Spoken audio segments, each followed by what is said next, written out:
Hello' friend, welcome জনাইছোঁ আজি মোৰ এই পজা ঘৰৰ পৰা। ক'লৈ যাওঁ কি কৰোঁ আপোনালোকক দেখাই আছোঁ। যিহেতু মনটো এইকেইদিন ভাল নহয়, অসমত আপোনালোকে গম পাইছে কি চলিছে, এই লৈ ভিডিঅ' বনোৱা নাই ময়ো, আৰু একেবাৰে মনো যোৱা নাছিল। তথাপিও লাহেকৈ বনাব চেষ্টা কৰিছোঁ।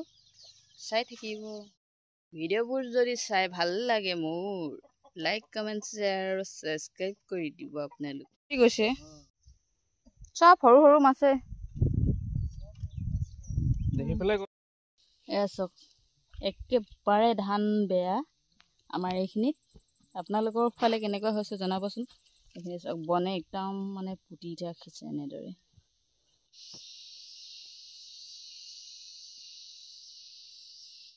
ৰ'দত চাওক, আজি পথাৰত আহিলোঁ। আমাৰ মানে লক্ষী পূজা যিহেতু, সেইকাৰণে আজি পথাৰত আহিছোঁ। এনেদৰে মানুহজন আৰু ভাইটি এজন গৈছে আৰু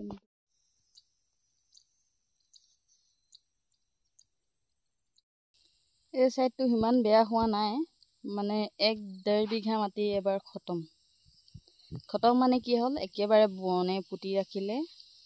হয়তো আমাৰ ঘৰৰ মানুহো চাব নাহিলোঁ, কিন্তু যিজনক খেতিৰ বাবে যিকেইজনক দায়িত্ব দিয়া হৈছিল, সেইকেইজনেও হয়তো ভালদৰে নিৰীক্ষণ নকৰিলে।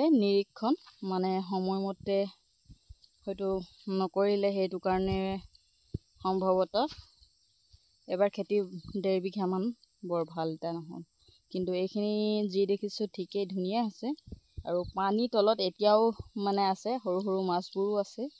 আৰু প্ৰায় এই লক্ষী পূজা সময়ত এপাক এনেদৰে পথাৰ নিৰীক্ষণ কৰা হয়, আৰু সেয়েহে আজি এই ভৰ দুপৰকো নেওচি পথাৰ মাজত এনেদৰে তামোল এখন দিলোঁ, আৰু এই লক্ষ্মীয়ে যেন লগ লয় আৰু ভালদৰে।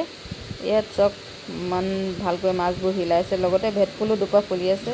এয়া ওপৰফালে ইমান ধুনীয়া ফুল, আৰু এয়া একেজোপা ফুলৰে আগবেলা বগা হয় আৰু পাছবেলা ৰঙা হয়। আৰু মানুহজনৰ লগৰ ঘৰলৈ বুলি যাত্ৰা কৰিয়ে আহিছোঁ। আৰু ভিডিঅ'বোৰ আচলতে কালি লক্ষী পূজা, যিহেতু লক্ষী পূজা ঘৰতে প্ৰসাদ অলপ খালোঁ। কালিৰ আছিলে, মানে ব্যস্ততাৰ মাজত দিব নোৱাৰিলোঁ ভিডিঅ'বোৰ, গতিকে আপোনালোকৰ মাজলৈ আজি লৈ আহিছোঁ। কেনে পালে ভিডিঅ'টো শেষত জনাব।